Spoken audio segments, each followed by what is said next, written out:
No, I recently just got another game. Um, earlier today. So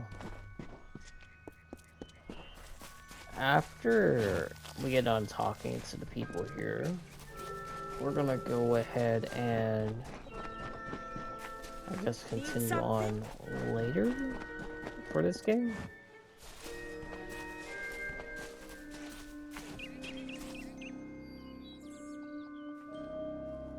I'm not accustomed to all of this excitement. It was difficult enough to adjust to life during wartime. Now we have to be on our guard for Tuatha right here in our own home. What is this world coming to? It's my understanding that they were once members of the Court of Winter, and Fae like any other. But something dark lured them, took them, and twisted them in its grip. It's strange. Those old birds have been perched on that hill for as long as I can remember, staring down over the rest of us in the village like hawks. I know so little about them. I don't even know their names.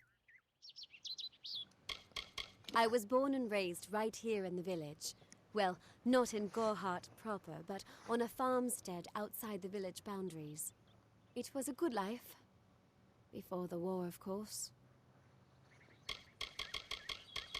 I was a miller's love who became a miller's wife. Now I am the wife of a soldier. My duty is to hold vigil for my beloved and for all our men on the lines. I would think they were a myth if not for the Tuatha. The Fae keep far from us. Perhaps they view us as intruders in their lands. Perhaps they disapprove of our civilized ways. Perhaps they know something we don't. I fear that most of all. Truth be told, I know nothing of why the Tuatha are at war with the Alfar, nor why men fight the way they do. All I know is who picks up the pieces. The Tuatha's madness infected the Winter Court.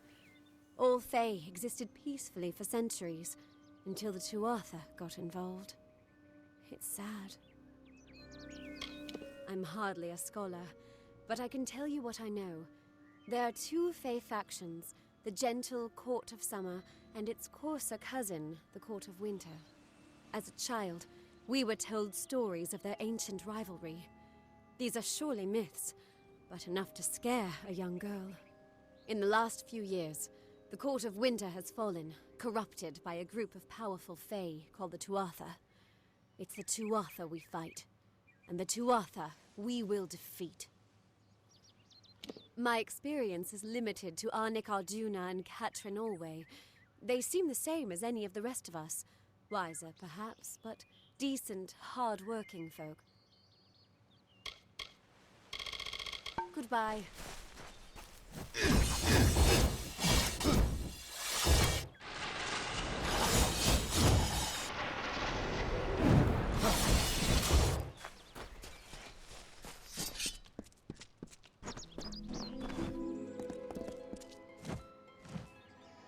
Whatever you do, avoid the monks of St. Odwig's Perpetual. They deal in lies and false tenets. Their light of hope will leave you in shadow. If such creatures were not part of the authorities' plan, then they would not exist in nature, period. Mitharu's divine order governs all, even the Fae. It is the name I chose when I baptized myself in the clear waters of Mitharu. I have undergone the ordination rites, and am as legitimate as any monk.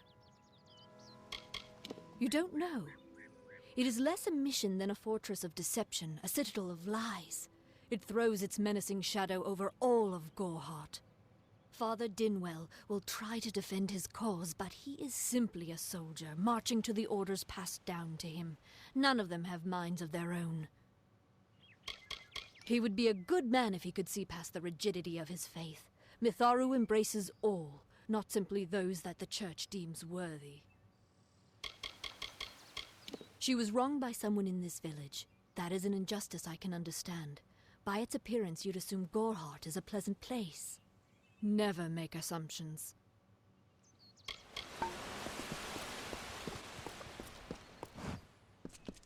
Welcome to St. Odwig's Perpetual Mission. This guy. I would invite you in, but the Order has been too trusting in the past. We try to learn from our mistakes. Although, one never knows what might be a test of faith. You have arrived just when I am in need of aid, so perhaps Mitharu is at work. The Fae are stubborn fools. They treat their souls like toys, with no thought of right or wrong, chaos or order. I have been with the mission since its founding. These boys are like my sons.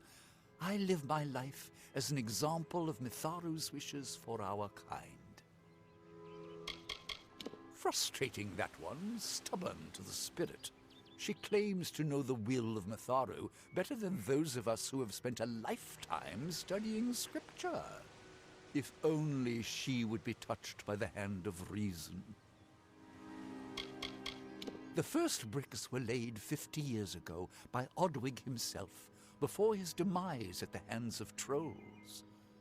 We honor him by converting the Fae to the worship of Mitharu.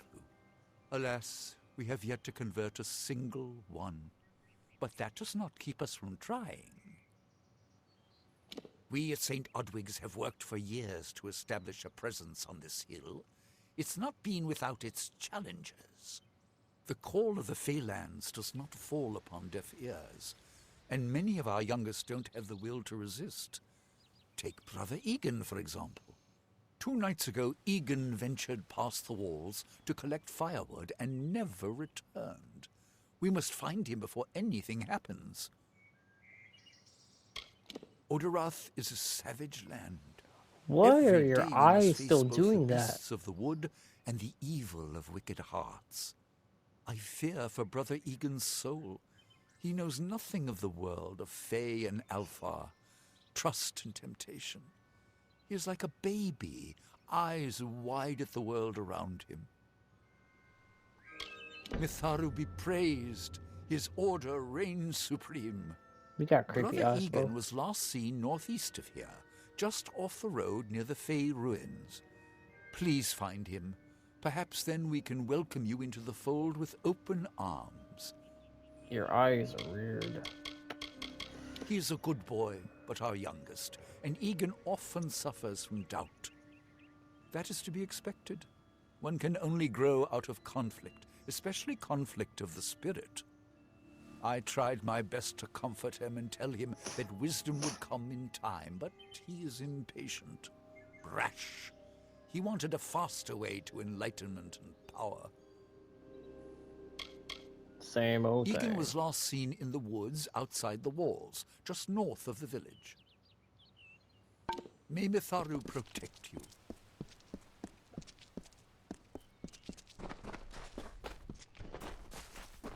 Well, I guess it's time. Greetings.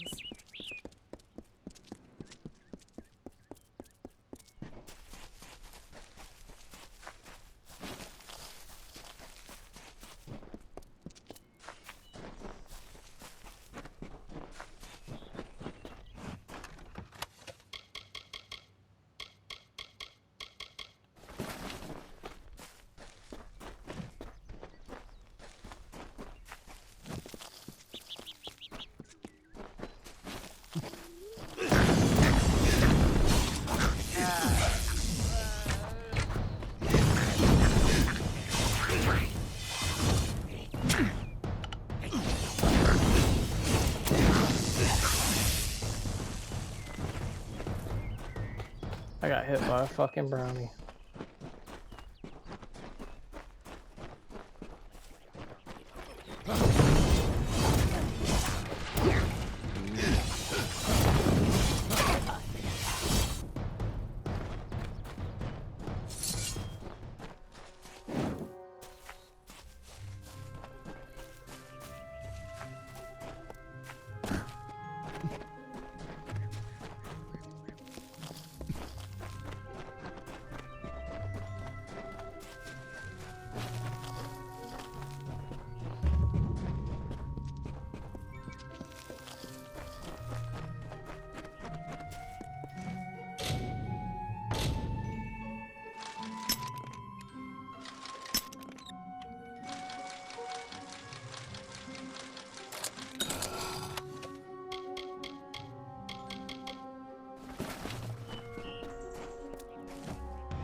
I don't know if what the Fae say about these stones is true, but if it is, well, this is just too good to not save forever.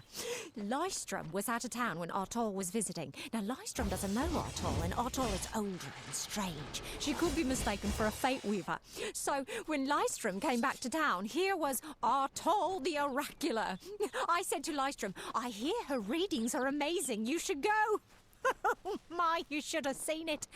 A rooster, she said, will change into a man, and this man will become your lover. He will provide for you, and he will make you laugh, and he will make your life exciting and easier. But, and this is something you can never forget, he must never eat chicken.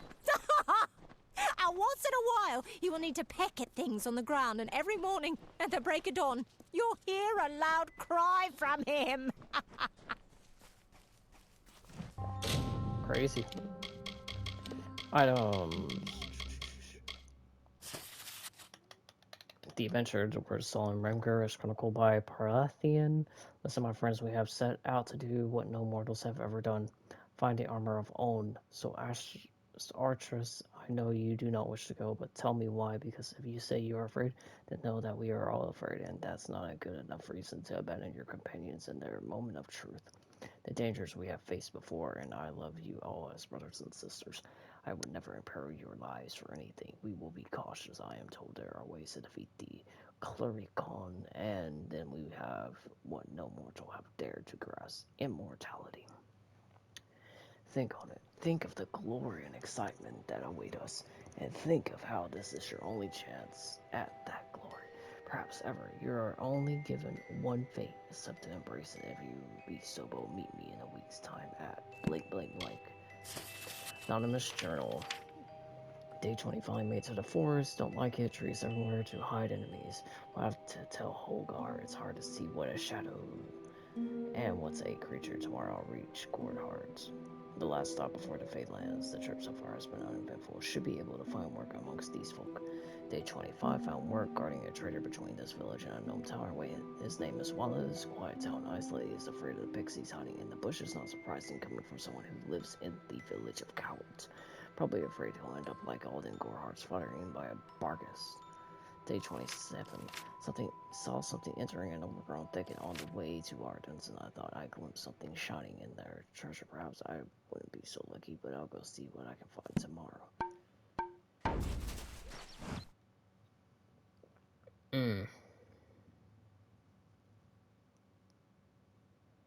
Well, good news.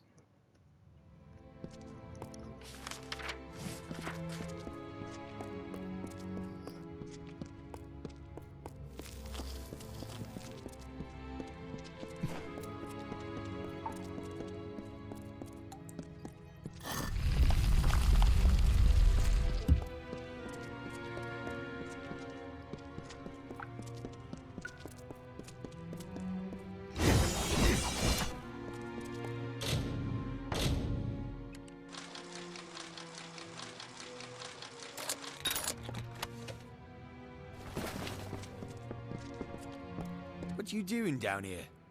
Don't you know Agna Farhold is haunted by the spirits of the Arathi? So, are you foolish or just stupid? Farewell. What do you want? Who sent you? Not much is known about the fabled beings of Order. They abandoned this world long ago, leaving ruins such as this as a testament to their glory. I hope that by spreading tales of spirits and boogeymen, they could prevent the curious villagers from exploring too deeply. One can always hope. I'm skilled in alchemy, but it has never brought me riches or respect. The only way I will ever find glory in this life is as part of the Red Legion. She, like so many others in Goreheart, is prone to ignorance. She sees what she wants to see. I am her dutiful apprentice, and she is the wise mentor. Her whole life is a lie, she tells herself. They're very careful about whom they allow into their ranks, and they were resistant about my membership at first. At least until I told them about Nanny. Her discovery will fetch a high price in Rathir. Could even decide this misbegotten war. Still, that is no concern of mine. I simply want to be one of the Red. Oh, I see. The twisted gnome has found herself a champion. How delightful. Nanny always was a fool. So immersed in her work that she failed to see the deception before her very eyes. The Red Legion has her formula, because I gave it to them. At this very moment, they are moving crates of it eastward towards the city of Rathir, where they will fetch a high price. Poor Nanny. So trusting, so pathetic. Of course she can never learn of my ruse, can she? I'm sorry. I have no choice.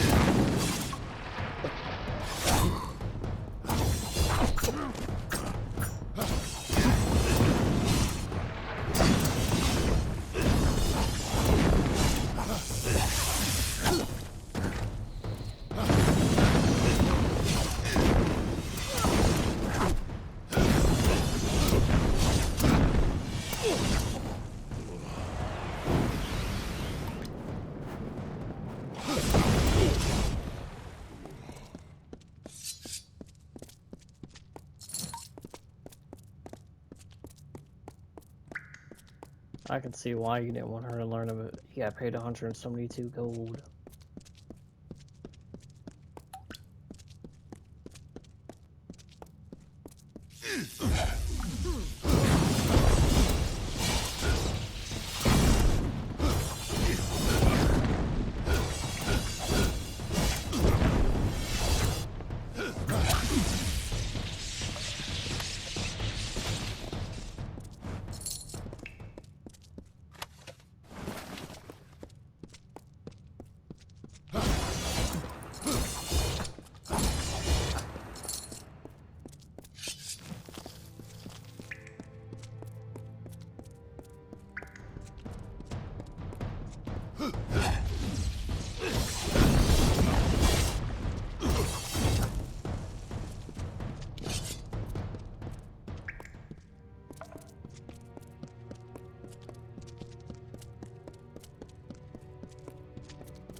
Sometimes this is too hard to believe. But you can accept the strangest fact that you were wrong. Yes, but that and this endless vacuity is horrible. The Ancient Ones were here. They delivered themselves into the world. The time-worn cycle turns with ages. The seasons drift along the stream. They wait for the past. The future brings the forming storm. This is no place for a home, for anyone.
These walls are grown, are built of stone. Lovingly this place was crafted. You see the lights, the mystic halls of ordered reality?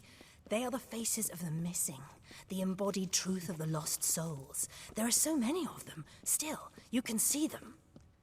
They are like pathetic charades. Some with good intentions, and you can't fault them that.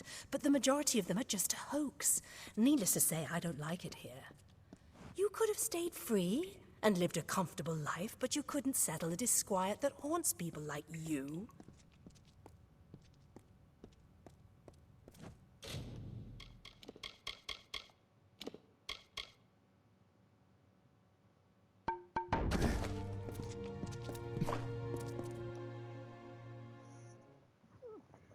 Well, that was interesting, and we'll have to cut it short for today.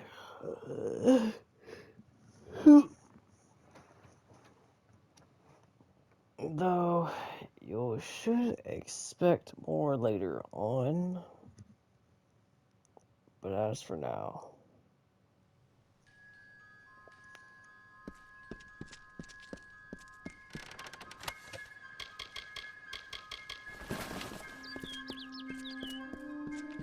well, that's it for me. Catch you on the next episode. See ya.